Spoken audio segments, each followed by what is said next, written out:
Okay, let's dive right into this. Welcome to This Explainer. Today, we are taking a truly fascinating journey from the highly abstract world of mechanical theories straight into some genuinely life-changing physical applications.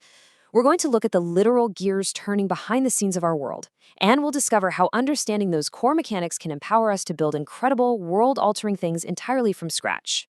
Now, here is our roadmap for today. First, we'll be decoding systems diagrams. Then, we'll look at the rules of gears, followed by drawing gear systems. After that, we'll explore pedal power in Guatemala. And finally, design your own machine. All right, let's kick things off with Section 1, Decoding Systems Diagrams. So before we can build or even really draw a machine, we have to build a mental model first.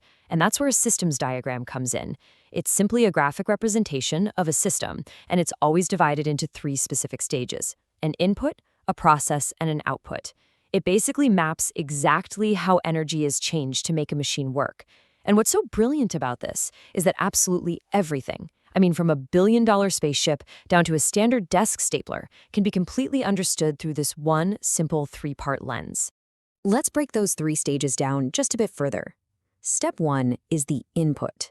This is exactly where energy or force is introduced to start the system. Step 2 is the process. You can kind of think of this as the heart of the machine, where that initial energy is handled, manipulated by mechanisms, and used to actually operate the system. And finally, step 3 is the output. This is your final result, the actual task the machine was designed to perform in the first place. So energy goes in, the mechanism does its job, and a result comes out. Simple, right? Let's actually compare two totally different everyday machines to really lock this in. First up, the standard office hole punch. The input, well, that's just your hand pressing down on the lever while a page is inserted. The process, as your pressure increases, the internal mechanism forces two pins with sharp edges to move downwards. And the output? Precise, clear holes are cut perfectly into your paper.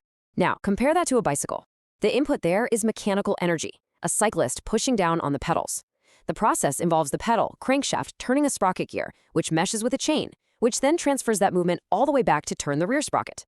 The final output? The bicycle moves forward. It is literally the exact same three-step logic, just applied to wildly different results. Now I want to turn this over to you for a quick mental challenge. Think about a corkscrew. Or how about the heavy-duty jaws of life used by firefighters? Or even just a standard pair of hedge clippers. Can you mentally map out the systems diagram for each of those? What is the specific input force for those hedge clippers, for instance? What is the process happening right there at the fulcrum? What's the ultimate output? Taking just a moment to analyze everyday objects like this, that's the first real step to becoming a systems thinker. Let's push that challenge even further into the realm of gears. Could you draw a systems diagram for a gear system that gives a mechanical advantage of 1 to 2? That means the output force is halved, but the speed is doubled. Or imagine designing a system for a massive 4 to 1 advantage, where the output force is literally 4 times greater than your input. So the crucial point here is that by understanding and altering that middle process stage, we can completely manipulate our input energy to get whatever output we need, whether that's lightning-fast speed or intense concentrated power. Moving right along to Section 2, the rules of gears and graphic communication. Before we draft any blueprints, we absolutely have to clarify two essential mathematical terms that dictate everything we draw. First, the diameter. That's the straight measurement completely across a circle, passing directly through its center. The radius, on the other hand, is the straight measurement from that center point out to the edge. Keeping these two measurements crystal clear is vital for any design engineer. All right, let's run through the absolute laws of gear mechanics. These are the strict rules every single design engineer must follow. First, you absolutely need the right tools on hand: a pencil, an eraser, a ruler, set squares, and a pair of compasses. Now, rule number 2. Remember that two meshed gears will always, without fail, rotate in opposite directions.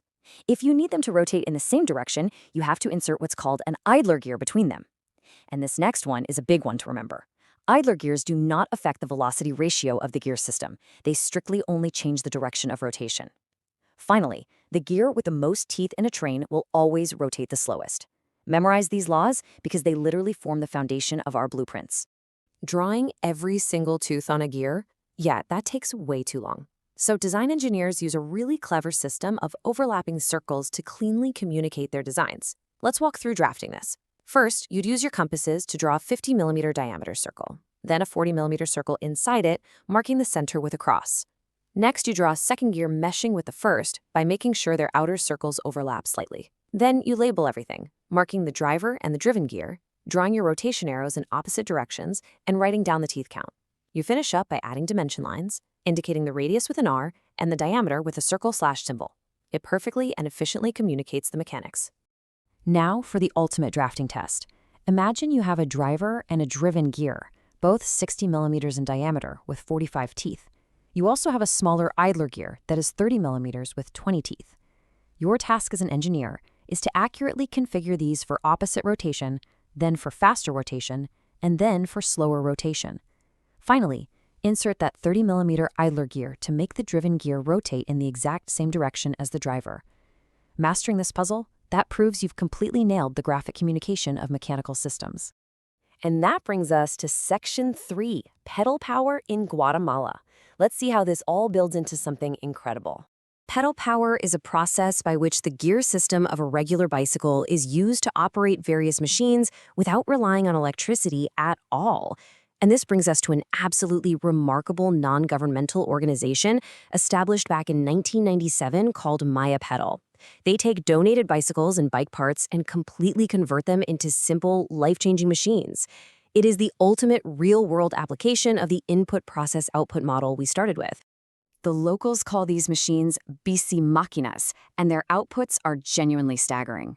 Using pedal power, these modified bicycles are pumping drinking and irrigation water from wells up to 30 meters deep. Think about the sheer mechanical advantage it takes to pull water from 30 meters underground using just the power of human legs. They are also used for milling yellow maize, soybeans, and coffee. They even operate as washing machines, which saves families massive amounts of time that would otherwise be spent scrubbing clothes by hand. And the absolute best part?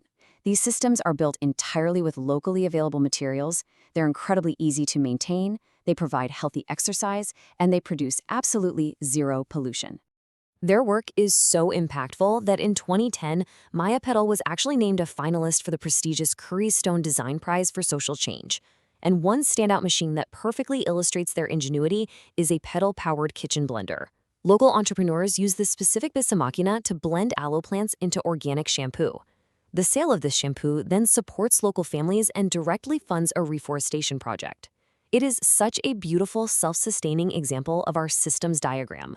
The input is a person pedaling, the process is the bicycle's gear train turning a blender blade, and the output is organic shampoo that literally helps plant forests. Finally, we are at Section 4, Design Your Own Machine. Here is your ultimate design challenge, synthesizing everything we've covered today. I want you to plan your very own bicycle-powered machine. First, clearly identify your input and output movements. Sketch out your machine and label the distinct subsystems within it. Then, draw out that three-stage systems diagram we learned about, breaking your brilliant idea down into its input, process, and output.